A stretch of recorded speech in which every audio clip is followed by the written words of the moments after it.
I'm Helen, therapist, author, and your host of the I Don't Think We Talk Enough About podcast, where each week I'm joined by wonderful guests who bring their warmth, wisdom, and wealth of experience to talk about the things I just don't feel we talk enough about, or perhaps we need to talk a little bit more about. And this week, I am thrilled to be chatting with clinical psychologist Dr Claire Plumbly. We're talking about burnout. Burnout is endemic. I'm seeing it in my own private practice and so widely talked about on social media too. So actually it is talked about a lot, as I've said that.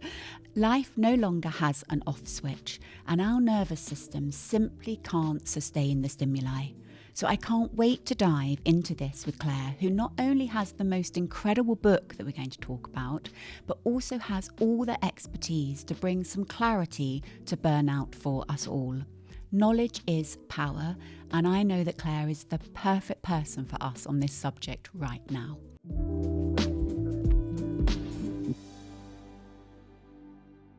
Claire, welcome. Thank you. That ended up being a long introduction. I had so much to say. Claire, you've written this incredible book, Burnout, How to Manage Your Nervous System Before It Manages You. And I'm going to show the camera. Great cover, by the way. And you were just saying off camera that it's coming out in this. So it's out in the UK now. Yes. I know that. Yep. But it's coming out in the States in January. Yes. 14th of January yep. in the States. I've got lots of listeners in the States. They'll be pleased to know that. But it has a slightly different title, you were saying. What's it going to be called? It's got the original working title, which is The Trauma of Burnout. And of course, as you've read the book, you'll understand why I gave it that title, because I am trauma trained and I use lots of trauma models and understandings. And I wanted to bring that lens to this topic. Yeah, you've done that so well. I loved this book. I've turned over so many pages, circled so many parts that I wanted to talk to you about today. You write in such a succinct way that just makes sense. And thank you. No, you're so welcome. And you bring in some wonderful case studies as well to get us to really understand burnout. And it seems so obvious when you're reading the case studies, but perhaps don't always apply to yourself. We can ignore that, can't we? But you talk a lot. I mean, your book's great. It follows this great path, this great journey of understanding burnout. But you talk about burnout being so different from stress. And actually, that's something I really picked up on in social media was I don't think people always understand the difference between stress and burnout. They can sort of think, well, I'm just stressed, or they're just stressed. Yeah. What separates stress and burnout? I mean, stress is a reaction to stresses that are happening to us when there's lots of demands coming in. The human body is designed to ramp up a gear to meet those demands. And that's known as the sympathetic nervous system, which I talk about in the book. I give it the colour amber.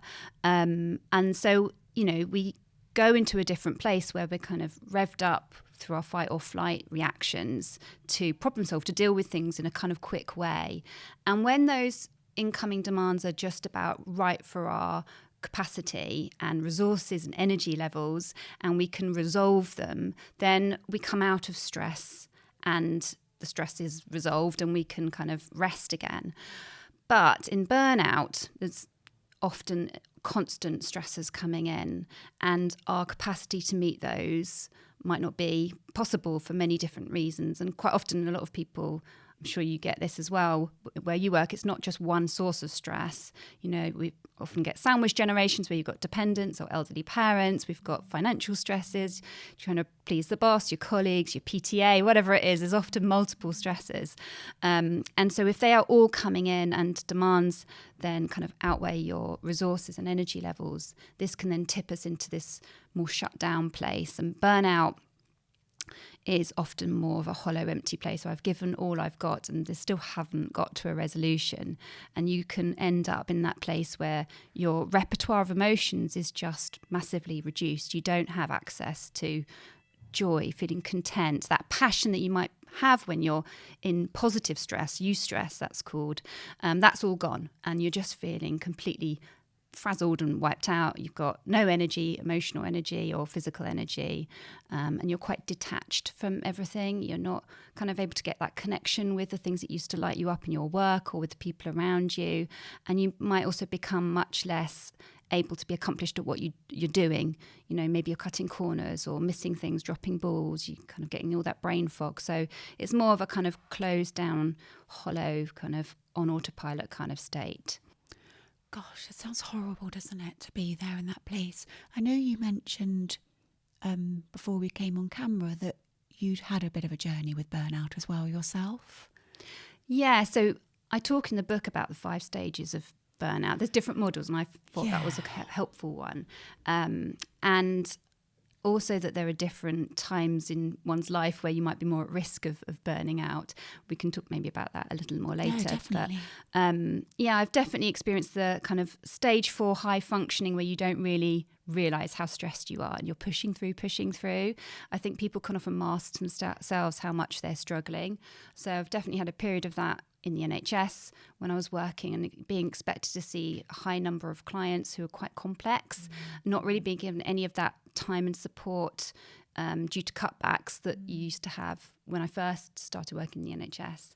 And then equally after COVID, when I was working for myself, kind of that experience of, having my own client load and being able to say yes, taking on more clients who are all quite complex trauma as well, and seeing everybody on Zoom. And I just experienced this kind of burnout where I wasn't really able to experience that level of empathy and getting that kind of compassion fatigue that people often talk about, just from doing too much of that same kind of work and not having enough diversity in my week. Of course. Thank you for mentioning that. 2 things I wanted to say there. What do you want to, for the listeners who might not be familiar with compassion fatigue, do you want to just explain a little bit about that? Yeah, so I talk in the book, I've got a box about that, because actually compassion fatigue we often think of as being empathy distress fatigue, because it's when you are attuned to other people's emotions, and obviously in therapy you're having to do that as part of your job, and there'll be a lot of difficult, heavy emotions. And so being able to, you might absorb a lot of that and it can kind of grind you down. And so being able to do the stuff that you would like to, the piece of work you would like to, kind of tending to your own nervous system so that you can meet them in a compassionate way of understanding and patience and care and or non-judgmental kind of attitude, all of that can be kind of running very low on the ground. And that's quite distressing if you are in a caregiving role, like a nurse, a doctor, a therapist, because that's part of your identity in that role to do that. So it can be quite shameful, I think, as well. And people can feel like, what do I do with this? And, blame yourself and think, I'm no longer a good therapist, or so that's a really distressing experience in burnout. No, and how did you catch it? Because you said that you'd experienced it yourself, like stage 4 or level 4. I can't remember the stages before. How did you become aware of it? Or did someone else say it to you, or supervision? It was great because as therapists we have to have supervision, which is so important for us. So I think my patterns, so I give some examples in the first chapter of the kind of things you might do when you get to this point, because obviously by then you're in distress. So you're usually doing behaviours you don't often agree with or hold as kind of your values of things you do. So, and that's all about kind of a temporary relief from the distress. So, I was doom scrolling all the time, and I was impulse buying, not clothes and things, but courses, which for me, I had all these escape fantasies. If I could just get ill, or if I could just get this one thing that would just solve everything and make it better. So I was buying all these kind of self-paced courses that I wasn't watching and wasn't doing. And I kind of eventually realised as my bank account started to dwindle that this wasn't actually the answer. And then I had a few series of not getting back to people. I was reaching out and kind of could see that I wanted some support. I didn't quite know what was it, coaching, mentoring, didn't reply to people. And so I was kind of dropping those peripheral balls quite often and getting forgetful, that brain fog. And I remember saying to my family, I think I've got long COVID because I've got this really awful brain fog. And so, after a while I began to think, maybe this is the burnout, so trying to find excuses that kind of might make sense, but really struggling to look inwards and think, maybe it's actually more about too much of this really distressing work that I'm doing, and I need to make a change. And I can see, you can see, can't you? Or one can see just how difficult it is for people to see that they're in it. You know, we don't often take that step back, do we? And I was reading yesterday that 80% of I think it's 80% of the UK workforce have reported burnout at some point. Yes. I mean, you're more aware of the stats than me. Is that a valid stat? Yeah, there's a new burnout report that was published in January, and they're going to republish it every January. I can't remember the stats. No, I know, but they're Sorry, high. but they are high. Yes, high. and I'll link them in the show notes. Yes. But they're staggeringly high, and you know, you talk about it in the book, and I really resonated with it. Is why is it so endemic? Because $1 million question, isn't it? But it is. It is, yeah. I know that We've we can start to stress. We can start to unpack it here, can't we? I can really feel that we can say it's really not surprising. But I'd love to hear your view before I bring in all my thoughts. I mean, I talk in the book a bit about how we've got these external pressures and that they can interact with our internal ways of dealing with it, which become internal pressures. And some of the external pressures on us are some of the difficult boundaries we maybe have with technology, for example. I think our boundaries are much harder to maintain as a result of that. We can be on all the time now. And that makes us feel very unsafe in places that used to be places of safety and recuperation and replenishment, like at home. I think there's also, you know, I think COVID maybe sped this up, moving more, you know, if you're working from home, particularly the boundaries are hard, but the reduction in use of third spaces, where we used to go more to a local place to kind of relax, like a pub or a village hall and stuff. I feel like there's less of that now. People tend to work far from home, so they don't have that same level of kind of community connections. You talk about that a lot in the book, don't you? Community as well. What were some of the main things you were noticing in the book? My head's spinning with so many. I don't know which one to go off with. No, of course. I'll do prompts because I think I was really thinking about how there's no off switch. Now I remember years ago when my 3 children first got phones, and I remember thinking distinctly they'd come home from school, and that coming home from school used to be the safe space, didn't it? You'd come home, shut the front door, and you would switch off. You know, it'd be time to catch up with family or siblings, and if you've got a safe home environment. And I noticed that with them bringing the phones home from school just came with them. And I remember thinking, gosh, we've shut the front door on your school day, but school's still here. And I remember really being aware of that lack of boundary of safety, you know, with WhatsApp groups and social media, and then apply that to the adult self now. Yeah. You know, we never switch off. And you put beautifully here, you said, I mean, we're singing from the same song sheet. With an always-on workaholic society comes a constant barrage of stimuli, pressure, decisions, commitments, considerations. We used to talk about leaving our work at the office. Now we can work anywhere and always, and we do. This means that the human nervous system, equipped to cope with small-scale stuff at intervals, is now being overwhelmed by thousands of stimuli per day. What's more, modern life has interrupted our methods of resetting our nervous system, which is what I was saying about the children, not being able to come home and reset. Unable to, interrupting our methods of resetting our nervous systems by disconnecting from each other and our environments.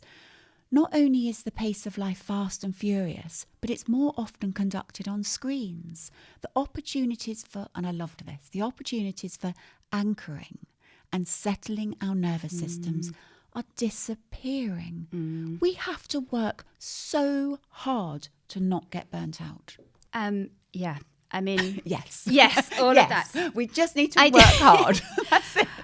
I think, and my view on screens and phones isn't like a blanket. They're all bad. And my husband, when he was reading my book, he was like, let's like bring it back a step here, because he uses gaming as a way of releasing. And so I want to just bring that kind of balance in, because I think connection can be done on phones as well. And, you know, gaming and things and relaxing TV programs are all important. But I think it's just being mindful that a lot of people will multitask with their phones, and you're still in doing mode. You're still in amber. You know, you're still quite often doing your shopping, or even if you're kind of on the kind of hashtag on Twitter as there's a program on, you're kind of maybe still revved up and you're not really getting that deep replenishment and deep rest. But I think so many people really struggle with that. And, you know, I was talking to another chap recently who'd on a podcast who'd come across my book because he burnt out, and that was his red flag, his realization that when his therapist said, how do you relax? He said, well, I try and sit down, but I can't because my head buzzes and all I can hear is the traffic outside and I don't notice the cushions underneath me. So, you know, I think the phones can keep you disconnected from your body, and that ability to come in and find a place of safety, is really hard as a result. Really hard. Come back to, just because for the listeners, you talk about your amber state. Okay. You very clearly in the book talk about identifying. It was fantastic. What page is it? Page 77. You talk about how to identify the state of your nervous system. Yes. This is brilliant. There's an entire chart about identifying whether it's in the green zone, the amber zone, or the red zone. Yes. Really helpful. I'm going to ask you just to explain that, because I think, and talk it through, because it's fascinating. But what a great tool to go, that's where my nervous system is. Yeah. And I know this pulls a lot on Stephen Porges' polyvagal theories. Yep. I don't know if you want to bring some of that in here as well for people to really understand. I find with my community that when people really understand the neuroscience behind their nervous system, they befriend it. Yep. There's less unknown, there's less scaremongering about it internally. They understand themselves. So I'd love you to explain it. It makes such a big difference. And I talk in the book, I give an example of two people who buy the same model car. And one of them has a very kind of basic mechanics knowledge, so that when both cars start making the same dodgy noise, they just know, I need to stop and just, you know, there's a simple thing I can do to sort it out. And the person who hasn't any knowledge of what's going on under the bonnet doesn't even hear the noise and keeps going, keeps driving. And of course, you know, the ignoring of a noise like that means that more problems kind of develop, and eventually the car will just kind of maybe break down, probably at an inconvenient time. And it's the same for us. And we're not really taught this stuff at school, and we should be. And we really need to be. You know, that's a great analogy, by the way. I love that. I loved it when I read it. It's a great analogy. But yes, sorry, go on. Yeah, so in polyvagal theory, they give a description of the nervous system as having 3 branches. And the original stress model talked more about 2 branches. So when I first learned this theory, it was in the context of complex trauma. And that's where I began to, it was a bit complex to begin with to wrap my head around, and I thought, I'm not sure if I fully understand it. So once you do understand it, it really does help, because it explains that more shut down place, which the original model of stress didn't really explain. So essentially it's the idea that ideally we spend a lot of time in the green part of our nervous system. Well, ideally, yeah. Ideally would be wonderful. And the green stages? The ventral vagal, yeah. And just to say, sorry, before I carry on, we're not demonising any of the parts of the nervous system, because they all play a role, which are vital. And essentially in burnout, the problem is we don't have fluidity up and down the gears of our nervous system. We've kind of got stuck in amber or red, or oscillating between amber and red, and we're just not dipping into green at all. It kind of feels a little bit alien and lost to us. But green is our kind of rest and digest, business as usual, ideally, where our organs are functioning in the way that they've been developed to. So we're kind of breathing, getting the oxygen in, our digestive system is digesting, and we're able to interpret people's facial expressions and body cues kind of accurately as possible, so we can make those social connections which are really important for survival and well-being. We can also think very clearly in that state, because we have good access to all our cognitive faculties at the frontal lobes. So creative thought, problem solving, all of these types of capacities. communication with people. Communication, yes. Exactly. That's a classic. We can communicate effectively with people. You can think eloquently about the words you want to say. The prefrontal cortex is online. Yes. Yes. And so when we have a demand coming in that needs our immediate response, we switch into the second part of our nervous system, which is the sympathetic mode. I look at it as the ladder. Yes. And we come into Deb Dana, who does a lot of some this training work. with Deb Dana, and she always talked about the top of the ladder and with the ventral energy. Yes. And she would say, just place your hand here and breathe. You're at the top. And you can feel yourself at the top of that ladder. And she said something really beautiful, which really stayed with me. And she said, you have access to that ventral energy anytime you need. You just need to remember to come back to it. So it's that hand here. Breathe in. And it feels different, doesn't it? I almost visualise my prefrontal cortex coming back online and saying, thank you. Well, visualisation like that can be really powerful, can't it? But anyway, I spend a lot of, don't spend a lot of time, but when I I'm with a client, who's telling me something distressing, I often automatically go up here and hold my hands over my heart as they're talking. And I think just that modelling and support comes across as well. I'm kind of holding myself for me to regulate me, but then I can be there for them as well. And I think that's comforting for them. And sometimes they might model and they do that follow. too. But so the amber part of our nervous system, sympathetic, is all about energy and movement in order to quickly respond. So our adrenaline, cortisol are there to kind of help us to rev everything up, and it's kind of like all the organs in the body get a shot of this so they can go into a different gear setting. So, for example, our heart rate increases, our breathing becomes a bit shallower and quicker, and then all the blood flow, from the digestive system is diverted to the extremities where we can have the fight or flight kind of responses met more easily because we've got the muscles kind of ready for action. And that's helpful for short term response. But if we are stuck in that all the time, and I give some examples of how I see modern life as kind of causing us to get stuck there, then the nervous system can tip into the last place, which is the dorsal or red kind of shut down place, which is all about energy conservation. So that's where we get all the energy draining and we feel heavy. And in terms of cognitively what's going on, we're in our threat mode. So we aren't able to get that clarity of thought anymore. We don't have access to all that problem-solving capacity or the ability to think that something could be different. So we can feel very hopeless. It can feel confusing for someone outward looking in thinking, well, why don't they just do this? This thing would solve it.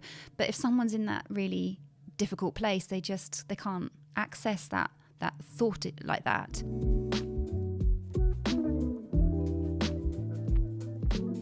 My book, Choose You, is out now and offers you ways to prioritise you, meet your needs, say yes to you, develop a more secure sense of self where you feel you matter, learn to set boundaries, wrap yourself in self-love, find your authentic self, and ultimately choose you in the same way you would want those you love to choose themselves too.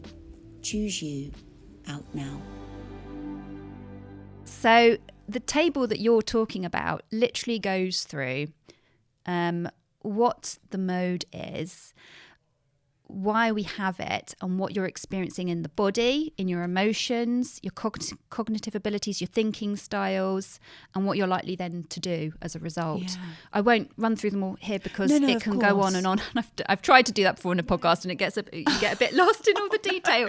And it's there for people to read. It's a fantastic. But what I will say is, what I really wanted to come across from people knowing that is that some of the self-care tools that we think we need aren't always the right one for where we are in our nervous system. There's a lot of talk about always being a certain way around self-care, isn't there? Or always like yoga or meditation. Yeah. But for some people, they need something different, don't they? Yeah, yoga, meditation, journaling. They might need more than that.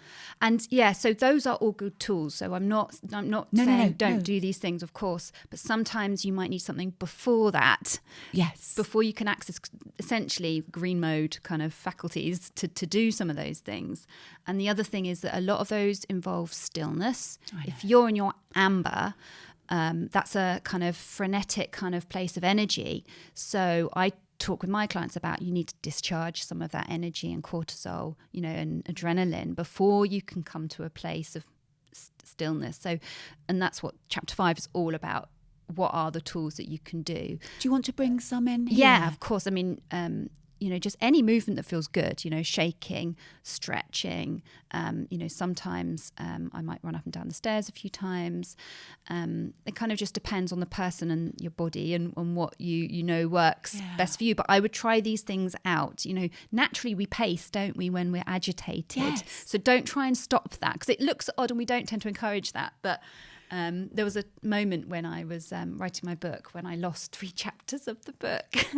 No. They got found. Oh, no. But this is a good metaphor for burnout, because I had been getting those messages from, is it the cloud, saying you need to upgrade your space, you've run out of space. And I thought, I can ignore that for now because I'm busy writing my book. And I thought it was linked to my photos. I hadn't clocked that it wasn't auto-saving my book. And so I was just writing. And it had been 3 weeks since I'd since I'd sent myself a backup copy. I'd just been pressing control and save. So I closed it down, went to email it to myself, and it wasn't there. So of course I went into meltdown because it was such a lot of work. It was 3 weeks and like 12,000 words or something. So my husband had to send me out because he was just like, you cannot think clearly, I will look for it. I was pacing around. I had to go for a very fast jog. Yes. Yeah. And he did find it, thank goodness. Thank goodness. But don't ignore the signs. I was ignoring chapters. the signs. Yeah, you were ignoring the signs. Yes. And so then the computer was like, you don't ignore me. I'll just show you how it's done. I love that you brought that in, because I think it was Deb Dana who said it to me, actually. Meet your stress response where it's at. Yes, that's a good way of putting it. And so if you're feeling that tension of release, I mean, I think there's an example of meet it where it's at. So if it's fight, push against a wall. Yes. If it's flight, go for a run. Yeah. So meet it where it's at. And I thought that's such helpful advice because otherwise you're kind of blocking your body's natural response, aren't you? Calm down. Yeah. You can't calm down. Yeah. There's too much energy in there. So it's that release helpful. it, move through it Yes. in the way that your body wants to. And do that until you're pleasantly tired. I always say to my clients, kind of move, till the fatigue is more about I've used my body energy up. Yes, I love that. As you're talking, I'm thinking, what predisposes you to burnout? What would be, I don't want to say in a nutshell because I know there's lots of things, but giving people an idea of what can cause it, what could be underlying? Obviously, we've got external factors around level of chronic workplace or occupational stress. So we've got the external factors. In my book, actually, I do say that I think that the slight drawback of the official definition is that we tend to understand occupational stress as paid occupations. But actually, there's a lot of research that shows that there are different groups of people who will struggle with stress that maybe aren't in paid positions, like parents, informal carers, students, for example. So those are the kind of external levels of incoming stress that aren't managed. And then I talk through in the book the 6 kind of common patterns and problems. So you've got work overload, lack of control, insufficient rewards. So not having people kind of showing you gratitude or kind of appreciation. You see how parents would be. Yeah, that's the first one that came in there. I could see that. A breakdown in community. So if you don't have the kind of people around you, to support you. And unfortunately, toxic stress will do that to a workplace because you kind of go inwards and don't tend to support each other. You've got lack of fairness. And then you've got any conflict in values. So if you're being asked to do things you don't maybe agree with. So those are kind of the common external things that researchers showed causes more burnout. But then I think also you know, in therapy, you wouldn't just stop at the external stuff. You'd look at how that's interacting with your own psychology, and your life experiences will impact on how you respond to external stresses. And so that's where you're invited to kind of consider. And I give examples with the 4 people about what experiences they've had, like the messages they took about what work should look like, what achievement should look like. And, if we've had difficult upbringings, that will also impact on our relationship with our own distress, whether we pause and calm ourselves or take care of ourselves, whether we feel that we deserve to rest or not, whether we deserve to prioritise our own needs or put others' needs first all the time. So all of that kind of backstory, linking those dots, will help you understand the patterns that you fall into when you're stressed. And the 3 common ones I see are becoming perfectionist, very high standards that are unrelenting, people pleasing, putting other people's needs first at the expense of your own, maybe to the point where you don't even know what your needs are anymore. And that's really sad, isn't it? And I see that a lot of people not even knowing what their needs are. It's such a confusing question then. Like, what do you want? What do you need? No idea. Yeah. Absolutely no idea, because they've never even looked at their needs or thought their needs matter. That was going to lead me to a question. And then it's gone. I'll just mention the third please. one so that I've finished that piece in case. No, I do that all the time. Is having a difficult relationship with intense emotions, so not knowing how to manage intense emotions. So you just want to use busyness to kind of cope, throw yourself into work so I don't have to feel. Gosh, yes, which we see a lot as well, don't we? I think it's about people understanding that it's more, I think it's people understanding more than it's just their external environment. Yes. There's a reason this is, because other people would cope or find a way to cope. So how do you work with burnout? Because you've got this great polyvagal theory, understanding your nervous system, but you also use another beautiful method, don't you? You use compassion-focused therapy. Yeah. So that particularly resonated for me when you were talking about people who are people pleasers or that not knowing their own needs. How do you work with someone who's come to you about burnout? I think one of the things that I think quite carefully with people about is often they feel they've gone inwards and all this stress has caused them to withdraw and go into kind of their unhelpful patterns.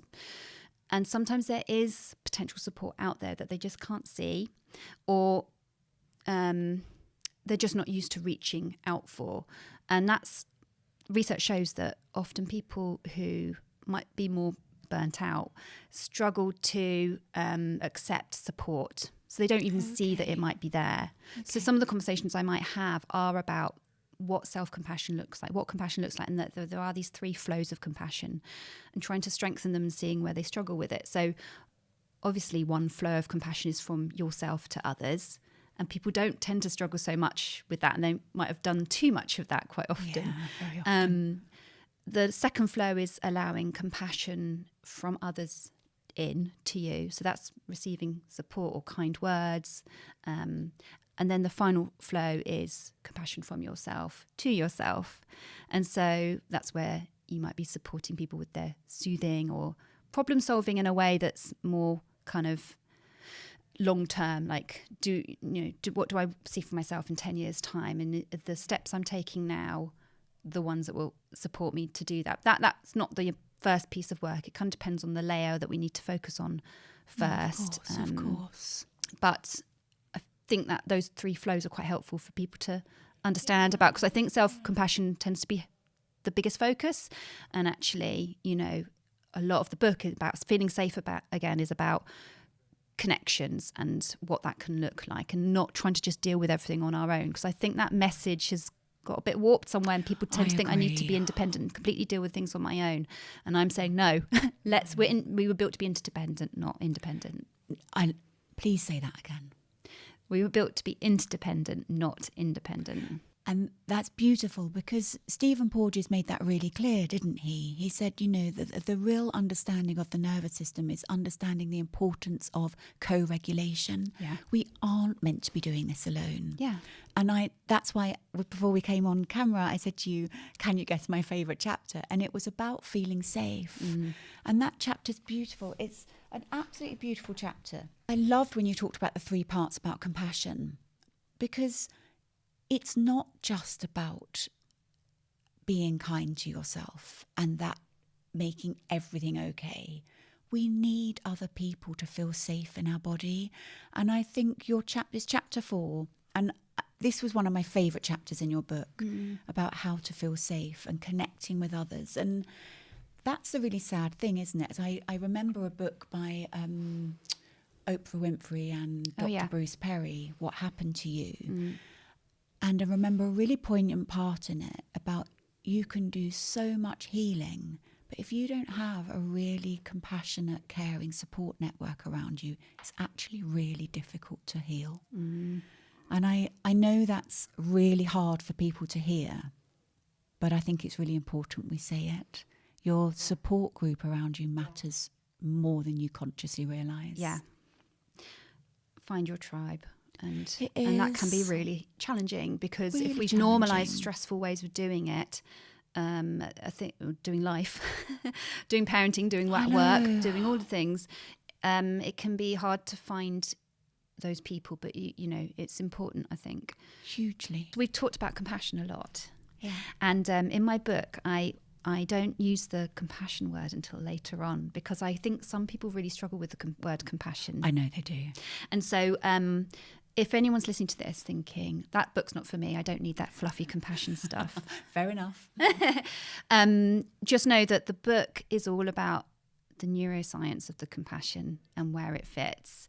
And so it walks you into that. And sometimes I jokingly call it like the C word. I don't mention the C word till halfway through the book. So no, it's very neuroscience based. It's really, people will definitely understand their nervous system better from reading this book. And I think that's crucial with burnout. Yeah. Crucial. The next part of the podcast, I invite questions from my incredibly supportive Instagram community. We're not going to have time to go through them all. Okay. I got inundated when I put out that I had someone coming on to talk about burnout. People are really struggling. We'll start with a few. We'll do like a quick fire and see how it goes. Yes. Okay. I feel like I'm constantly dancing with burnout, but feel like I have to live with it. Any advice? Yeah, I think that word dancing is really interesting, because if you think about what a dance is, it's two people in a set of steps that form a pattern. And when you do, person A does their steps, person B has to do their set, and then it repeats. So if you want to make a change, it's think about the area you control and what are your steps and how can you start to take different steps. And obviously in therapy and in the book, I invite you to think about what that might look like pacing. We often have a boom bust approach to a lot of stuff, like work hard, play hard kind of approach. So it might be that you're kind of having to think through what your patterns are. And if you feel blocked from that and that's hard, like making a set of different step changes, I think sometimes the question of what would you need to give up to make those changes or sacrifice might be a helpful question just to journal on, because it quite a challenging question, but essentially the status quo, you're giving up something already, and you're writing into, Helen's Instagram. So something is giving that you don't feel happy about. So thinking about what keeps you stuck in that pattern of steps and that dance, and what it would mean that you'd sacrifice if you did something that changed it up. It might help you get to the kind of the blocks that you're struggling with, and then you'll know, that's the stuff you need to work on. Yeah. No, great answer. I love the way you took the dancing there and used that. I felt the sadness in there, though. Feel like I have to live with it. Yes, that's why when I was thinking about that, like it is about some questions around questioning what are your values, what's important to you, and what are you giving up as a result? Because there'll be other values that you're maybe not tending to, which is the sadness that you're describing, isn't it? Of course. And then if someone does continue to find themselves in that burnt out stage, what are we looking at that would happen to their mental health? Yeah. In fact, sometimes it's the physical health that gets people through the door in the first place. To realise that something's wrong. Of course it is. And I always think it's like that every choice we make, we're saying no to something else, aren't we? I always say that as well. That's a really important quote, I think. We're saying no to ourselves a lot there in that question. We really are. Yeah. So I would just, another question there to journal on is who and what is important to you. Yes. And see what comes up. And does your current dance kind of fit with that? And if not, it's a long-term piece of work. There aren't quick answers, which can be frustrating, but, maybe it is, and this might be some sunk costs, maybe it is giving up the idea of being a partner by age 30 or, getting to a certain level of your career by this time. Like, sometimes we will then be overlooked for promotions if we're choosing ourselves. Yeah. The sacrifices. Those are the sacrifices, I mean, yeah. Okay, thank you. What to do when you start to recognise you're burning out? I think if you're starting to recognise it, then that's a good sign, first of all. So just to kind of say that out loud, because I think you're already doing something different to the ongoing, patterns that you might have got caught up in before. I would say try and think of who might be recruited to be in your team here.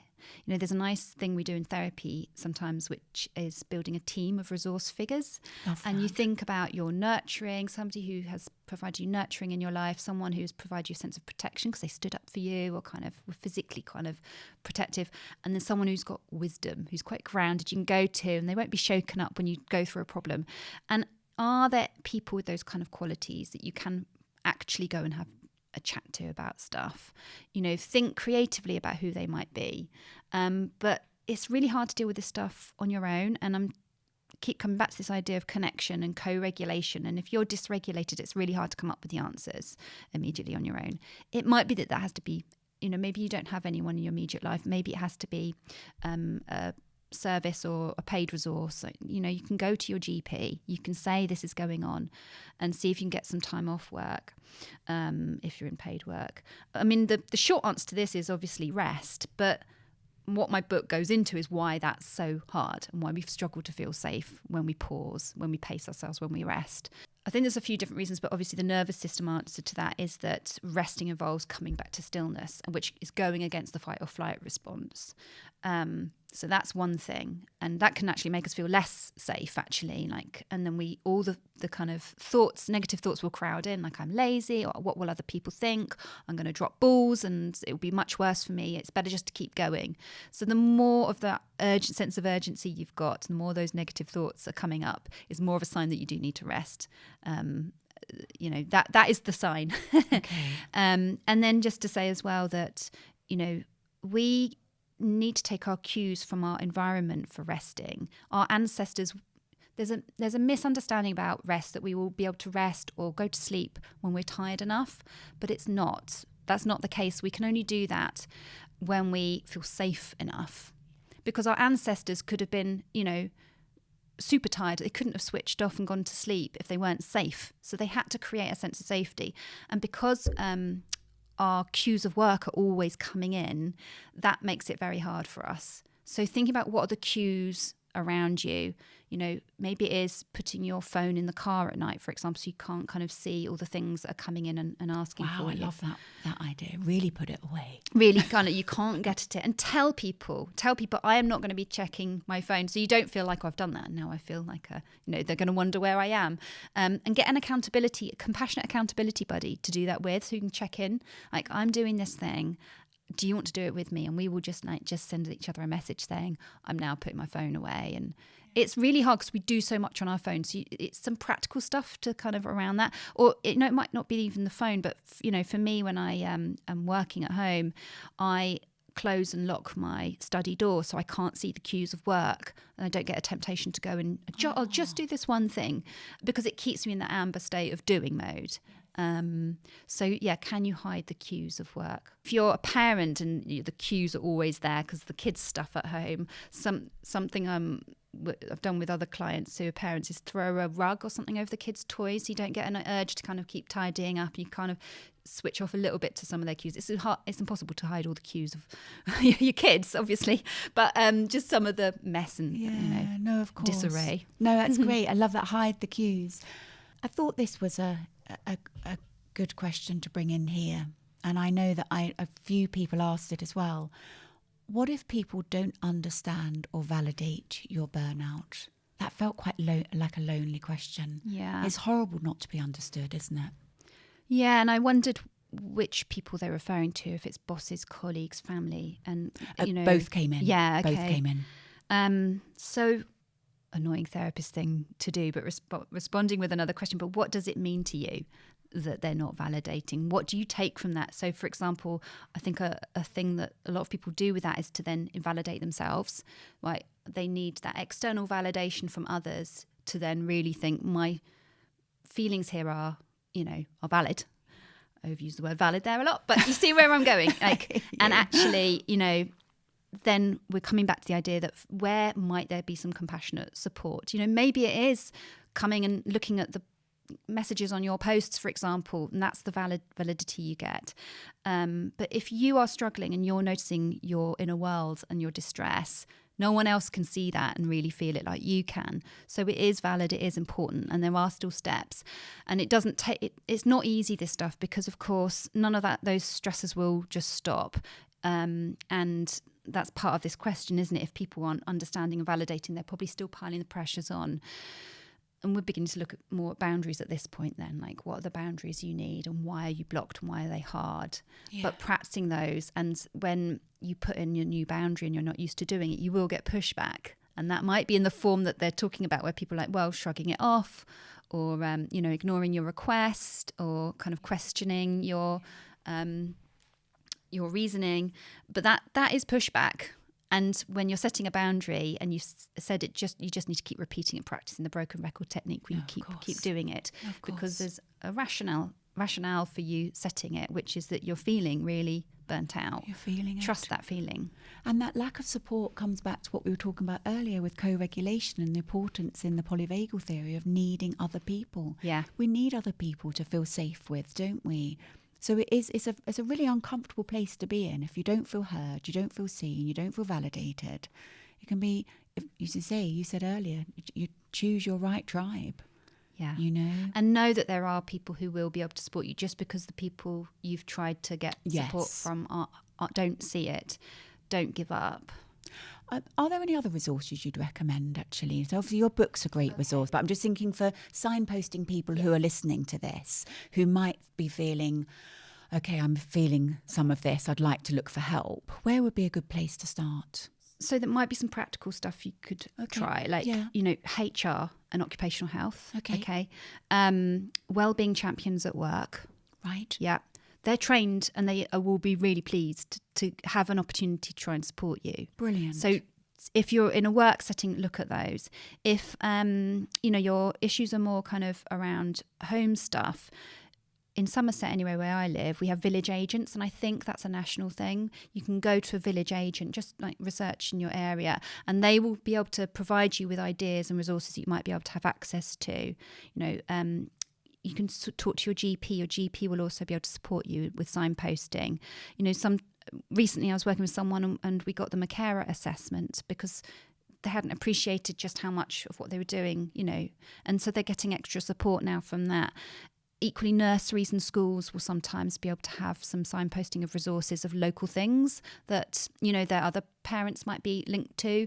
So practical support might be on offer if you just go and reach out to some of those people who are in positions to know a bit more, what's locally available.